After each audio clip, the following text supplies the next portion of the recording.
Hello दोस्तों, फिनटेक्नो में आप सभी दर्शकों का स्वागत है। इस वीडियो में हम बात करने वाले हैं डर और ज्ञान के बारे में। साथ ही साथ मुंडक उपनिषद और भगवत गीता के बारे में भी जानेंगे।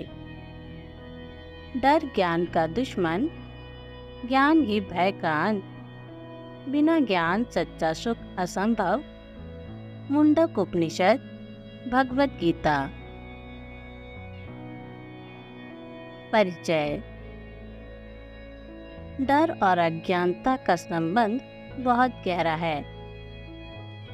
हमारे जीवन में ज़्यादातर डर तब उत्पन्न होते हैं जब हम किसी चीज़ को समझ नहीं पाते या उसके बारे में अनभिज्ञ होते हैं। मुंडक उपनिषद और भगवत गीता जैसी पवित्र ग्रंथों में यह स्पष्ट रूप से बताया गया है कि डर का मूल कारण अज्ञानता या इग्नोरेंस है।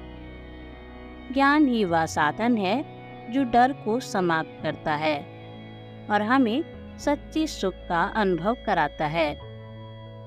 इस लेख में हम विस्तार से चर्चा करेंगे कि किस प्रकार डर और अज्ञानता जुड़े हुए हैं और कैसे ज्ञान से हमें सच्ची शांति और संतोष प्राप्त होता है। डर का स्रोत, अज्ञानता और असमर्थता। डर के मूल में अज्ञानता का गहरा प्रभाव होता है। जब हम किसी विषय या वस्तु के बारे में पर्याप्त जानकारी नहीं रखते हैं तो वह हमारे अंदर डर उत्पन्न करता है। यह डर मनुष्य के स्वाभाविक विकास को बाधित करता है और उसे मानसिक एवं शारीरिक रूप से कमजोर बनाता है। मुंडक उपनिषद में यह कहा गया है कि ज्ञान ही मोक्ष का द्वार है। बिना ज्ञान के जीवन की चुनौतियां और अनिश्चितताएं भय का रूप ले लेती हैं।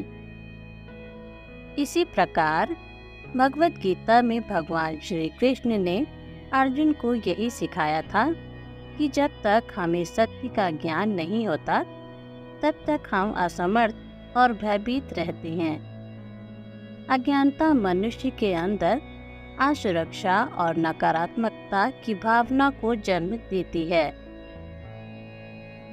भगवत गीता और डर का सिद्धांत।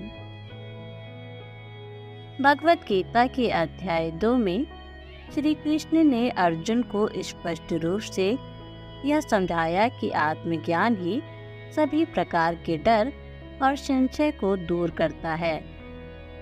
श्री कृष्ण ने कहा, ज्ञान से ही हम जीवन और मृत्यु के भय से मुक्ति पा सकते हैं। आत्मज्ञान प्राप्त व्यक्ति ना तो जीवन में आने वाली कठिनाइयों से डरता है, ना ही मृत्यु से। भगवत गीता के अनुसार डर का मूल कारण अज्ञानता और आत्मा के वास्तविक स्वरूप को ना समझना है। जब मनुष्य यह समझता है कि आत्मा अजर अमर है और यह शारीरिक मृत्यु से परे है, तब उसका डर समाप्त हो जाता है। गीता हमें यह भी सिखाती है कि सच्चा ज्ञान हमें कर्तव्य के प्रति जागरूक बनाता है और हमें अपनी क्षमताओं पर भरोसा करना सिखाता है। मुंडक उपनिषद और आत्मज्ञान की महत्ता।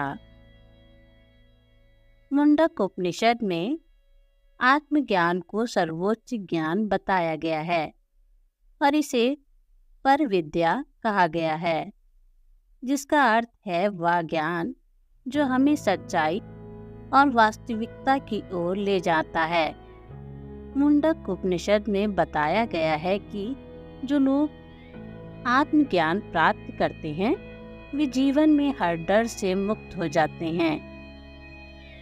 मुंडक उपनिषद कहता है कि आत्मज्ञान से बड़ा कोई ज्ञान नहीं है। यह ज्ञान हमें यह सिखाता है कि शरीर नश्वर है लेकिन आत्मा अजर और अमर है। इस समझ से ही मनुष्य को जीवन के सभी डर और भयों से मुक्ति मिलती है।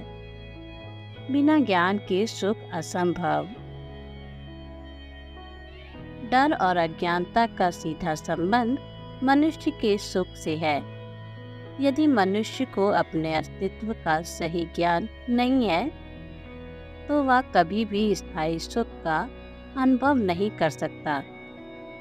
स्थायी सुख का आधार आत्मज्ञान है, जिसे मुंडक उपनिषद और भगवत गीता दोनों में ही महत्वपूर्ण माना गया है। श्री कृष्ण अर्जुन से कहते हैं, संसार में सभी दुखों का कारण अज्ञानता है।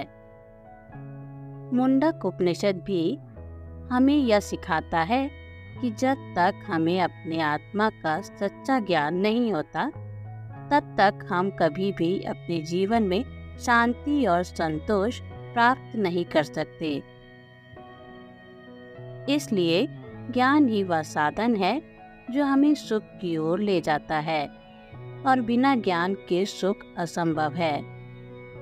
डर और ज्ञान का समीकरण। जब मनुष्य ज्ञान प्राप्त करता है तो वह भय से मुक्त हो जाता है। गीता और उपनिषद दोनों इस बात को स्पष्ट रूप से बताते हैं कि ज्ञान ही सच्ची शक्ति है। ज्ञान न केवल जीवन की अनिश्चितताओं का सामना करने का साहस देता है, बल्कि आत्मा के अजर अमर स्वरूप को समझने का माध्यम भी है। मुंडक उपनिषद में कहा गया है कि यथा दृष्टि परावृत्ति, जिसका अर्थ है जब व्यक्ति सत्य को देख लेता है तब सभी प्रकार के भ्रम और भय समाप्त हो जाते हैं। ज्ञान वह प्रकाश है जो अज्ञानता और डर के अंधकार को दूर करता है। निष्कर्ष, डर का सबसे बड़ा शत्रु ज्ञान है, और यह ज्ञान हमें अज्ञानता और असमर्थता से उत्पन्न डर से मुक्ति दिलाता है। मुंडक उपनिषद और भगवत गीता दोनों ही इस बात को स्पष्ट रूप से बताते हैं कि बिना ज्ञान के सच्चा सुख और शांति प्राप्त करना असंभव है। आत्मज्ञान से मनुष्य को न केवल अपने जीवन की दिशा मिलती है, बल्कि वह हर प्रकार के भय और असुरक्षा से भी मुक्त हो जाता है। अतः यह स्पष्ट है कि डर का समाधान केवल ज्ञान में है। जब हम अपने वास्तविक स्वरूप का ज्ञान प्राप्त कर लेते हैं तो कोई भी परिस्थिति हमें डराने या भ्रमित करने में सक्षम नहीं होती। ज्ञान ही वह साधन है जो हमें स्थायी सुख की प्राप्ति कराता है, और यह सिखाता है कि डर केवल अज्ञानता का परिणाम है, जिसे ज्ञान से समाप्त किया जा सकता है।